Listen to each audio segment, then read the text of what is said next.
अजा एकादशी श्रावण कृष्ण पक्षातील अजा एकादशी कथा महात्म्य.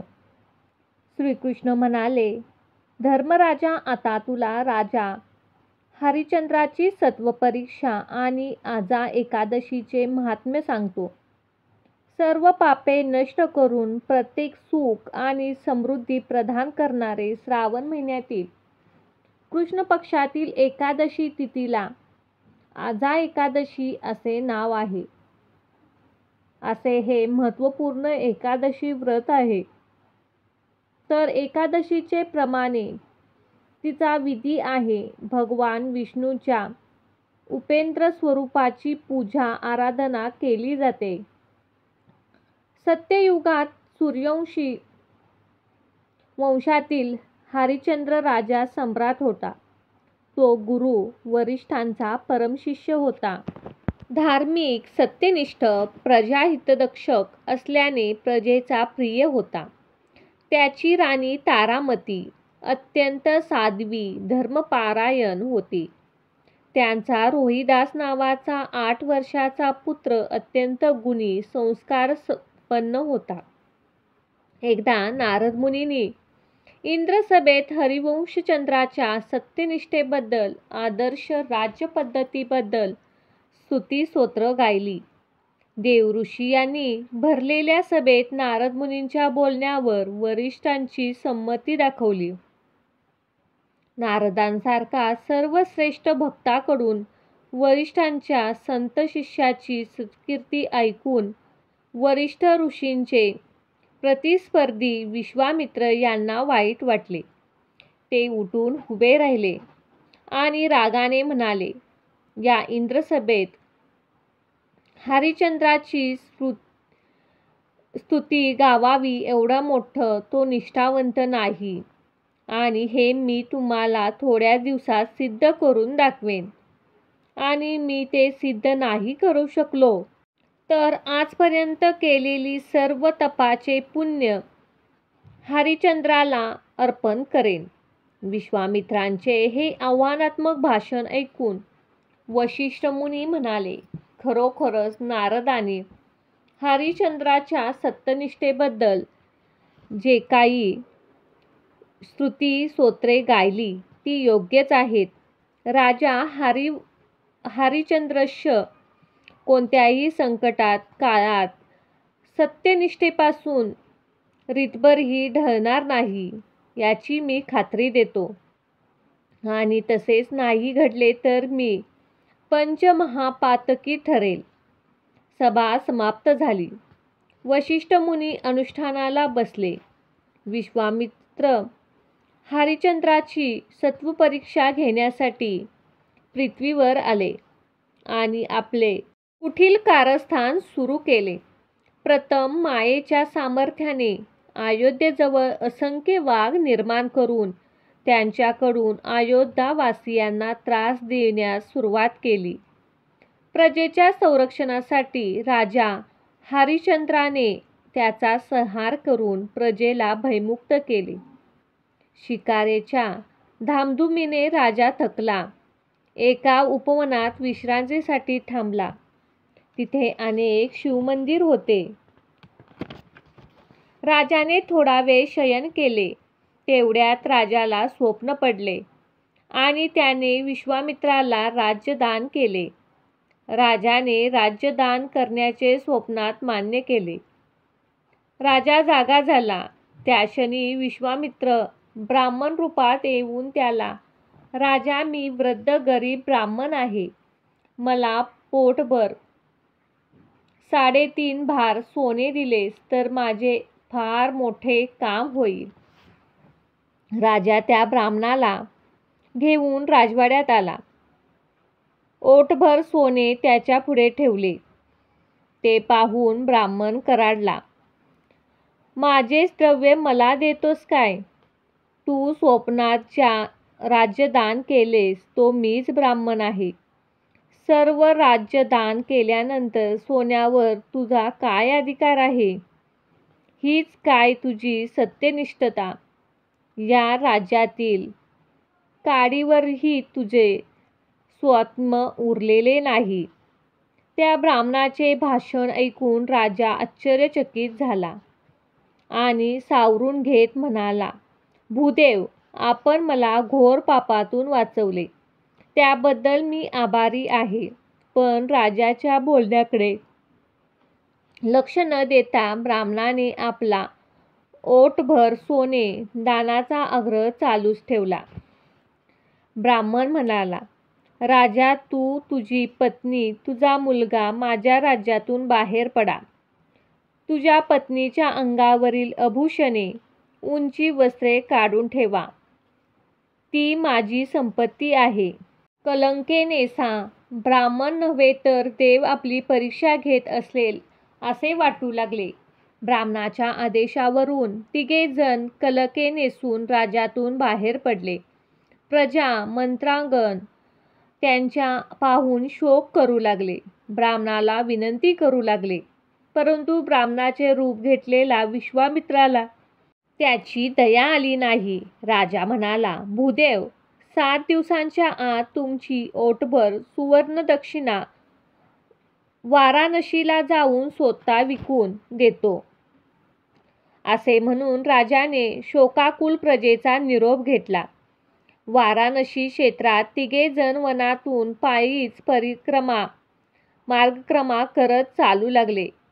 विश्वामित्राने त्यांच्या मार्गावर मायेने प्रखर ऊन पाडले.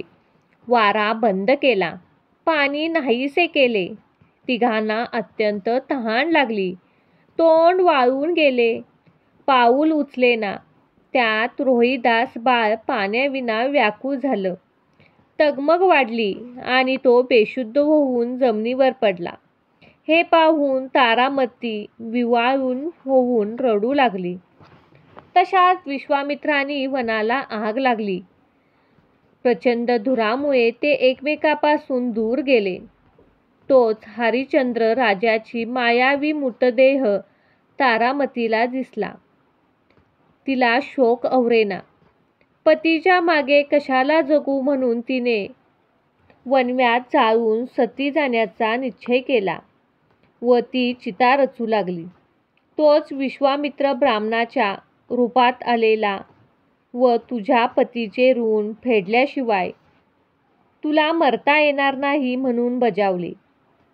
मग लगेच खरा राजा व पुत्र रोहिदास वणव्यातून बाहेर आले. तारामतीला हायसे वाटले. ऋणमुक्त होण्यासाठी स्वतःला विकून घेतले पाहिजे. यासाठी गवताच्या पेंड्या डोक्यावर घेऊन बाजारात उभी राहिली आणि दास म्हणून आम्हाला कोणी विकत घ्या असे ओरडू लागली. दासाच्या खरेदीसाठी अनेक उत्सुक ठेकेदार आले. त्यापैकी एक कौशक ब्राह्मणाने 1 सुवर्णभर देऊन तारामतीला विकत घेतले. आई चालली म्हणून रोहिदास दानाविना चेहरा करून पाहू लागला. तारामती व्याकुळ झाली. तिने ब्राह्मणाची विनंती केली. ती म्हणाली, महाराज, मी तुमची धर्मकन्या आहे. कृपा करून माझ्या लेकराच्या ताटातूट करू नका. तारामतीच्या विनंतीवरून त्या ब्राह्मणाने अर्धाभर सोने देऊन रोहिदासाला विकत घेतले. त्या मायालेकरांना घेऊन तो घरी गेला. पुढे हरिवंशचंद्राला वीर नावाच्या गृहस्थाने विकत घेतले.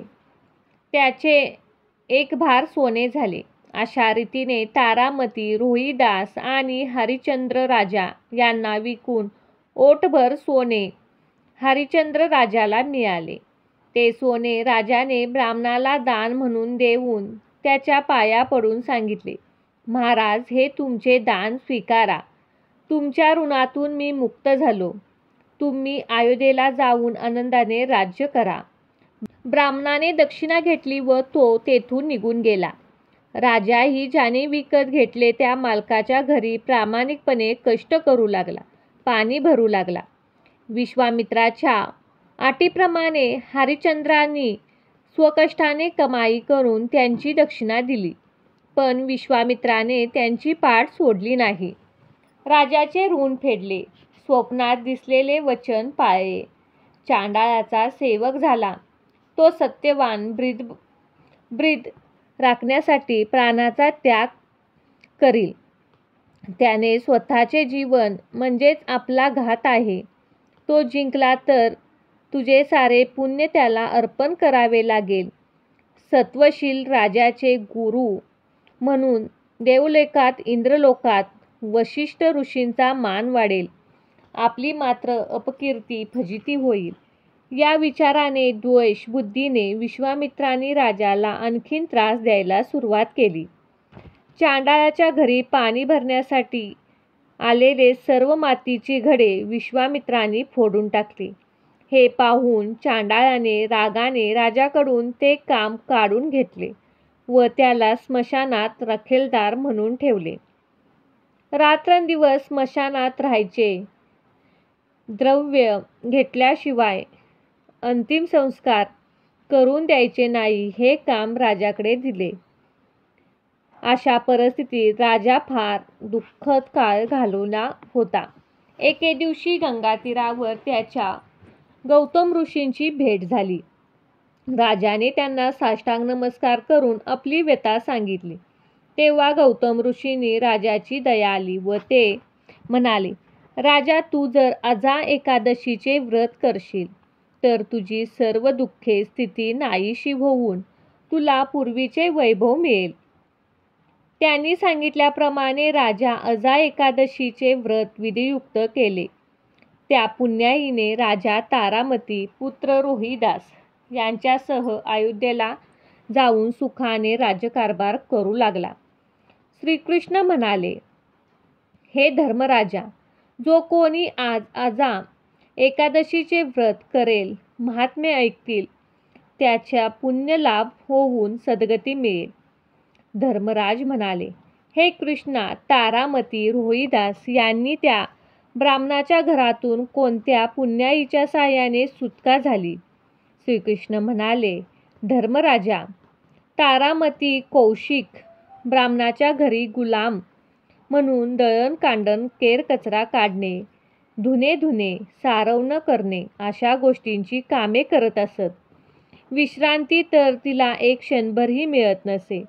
एके दिवशी ब्राह्मणाने आपल्या शिष्यांना वनातून फुले, पत्री, दुर्वा आणण्याची आज्ञा केली. रोहिदासालाही त्याच्याबरोबर जावे लागले. वनात मुले फुले, दुर्वा, समिधा, तुळशीपत्र, दर्भ गोळा करू लागले. रोहिदास कमळाचे फूल काढण्यासाठी सरोवरात गेला. त्या क्षणी विश्वामित्राने मायेने सर्प निर्माण केला व एका कमलपुष्पात बसवला. रोहिदासाने त्या कमलपुष्पाला हात लावताच त्यातील सापाने त्याला दंश केला. रोहिदास घाबरला. वेदना असह्य होऊन आक्रोश करू लागला. त्याच्या आवाजाने सर्व मुले अवतीभोवती जमली.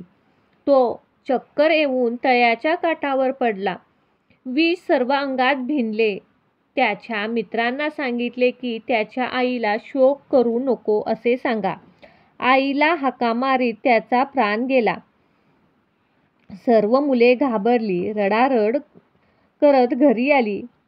त्यांनी तारामतीला रोहिदासास साप चावून मेल्याचे वृत्तांत सांगितले.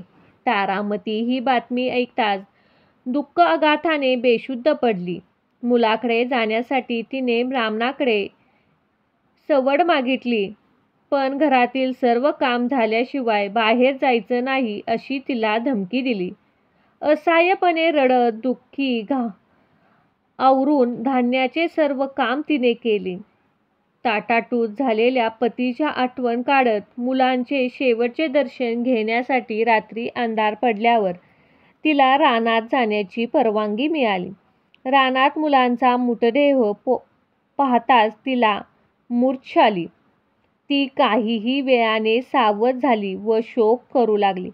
देवा, माझ्याविषयी एवढा निष्ठुर का झालास? मी कोणाचाही घात केला नाही, तरी तू माझ्यावर का कोपलास? बाळा रोहिदासा, सुकुमारा, माझा प्राण आहेस तू. तू पण मला टाकून गेलास. आता मी कोणासाठी जिवंत राहू? माझ्याकडे एकदा पहा. बरीच रात्र झाल्यावर विश्वामित्र तिथे ब्राह्मणाचे रूप घेण्यात आले व तिला म्हणाले, शोक आवरून मुलाचे अंत्यसंस्कार कर. सूर्योदय झाल्यावर तेथील लोक द्रव्य घेतल्याशिवाय मुलाला दहन करून देणार नाहीत, असे त्यांच्याशी बोलून तिच्याजवळचे रोहिदासाचे प्रेत घेतले व तिच्यासह गंगा तीरावर गेला. तिथे तारामतीने अंधारात चडपडत लाकडे गोळा केली व चिता रचली. तीव्र प्रेत ठेवून अग्नी लावला. ब्राह्मण निघून गेला. चिता पेटली तेव्हा तारामतीला अश्रू अनावर झाले. ती मोठमोठ्याने रडू लागली. तो आवाज ऐकून स्मशानातील रखवाली करण्याचे काम करणारा हरिश्चंद्र तेथे आला व कोणीतरी द्रव्य दिल्याशिवाय प्रेतावर अग्निसंस्कार करते आहे म्हणून त्याने नुकतेच पेटवलेली चिता विझवून टाकली व अर्धवट जळालेले प्रेत सरणावरून काढले आणि रडत असलेल्या तारामतीला म्हणाला, तू कोण आहेस? स्मशानाचा कारभार न देता प्रेत कसे जाळतेस? त्या अंधुक प्रकाशात दोघांनी परस्परांना ओळखले नाही. त्या स्त्रीने आपण तारामती असल्याचे सांगतात. हरिश्चंद्राला दुःख वेग औरेना. प्रेत रोहिदासाचे आहे हे कळताच त्याचे हृदय फोडून गेले. ते शोक भरातच तो मुलाचे प्रेत जाळण्याची परवानगी मागण्याकरता आलेला मालकाकडे गेला. पुन्हा विश्वामित्र ब्राह्मण रूपाने आला व तिला म्हणाला, इथे रात्री डाकिनी हिंडतात, त्यातील एखादी तुला खाऊन टाकील. तुझा नवरा येईपर्यंत तू देवळात बस. तारामती रोहिदासाचे प्रेत घेऊन देवळात बसली. दुःखाने श्रमाने ती बेशुद्ध पडली. विश्वामित्राने रोहिदासाचे प्रेत फोडून त्यातील आतडी काढून तारामतीच्या गळ्यात घातली. मांस, रक्त तोंडातील फासले व देवळात डाकीन मुले खात बसली आहे असे सर्वांना सांगत सुटला. गावातील लोक तिथे आले व त्यांनी तारामतीचा वध करण्यासाठी वीरगृहस्थाने हरिश्चंद्राला आज्ञा दिली. हरिश्चंद्राने शास्त्राचा घाव घालण्यासाठी हात वर केला त्या क्षणी आजा एकादशीचे पुण्याने भगवान विष्णू प्रकट झाले. त्यांनी राजाचा हात धरला. तारामती रोहिदासाला पूर्वीवत केले. देवाने तिघांना हृदयाशी धरले. विश्वामित्राने राजाची क्षमा मागितली. आपले पुण्य त्याला अर्पण केले. अयोध्येतील लोकांनी राजा राणी रोहिदासाला सन्मानाने नगरात नेले व सिंहासनावर बसवले. अशा प्रकारे आजा एकादशीचे महात्म्य व कथा आहे.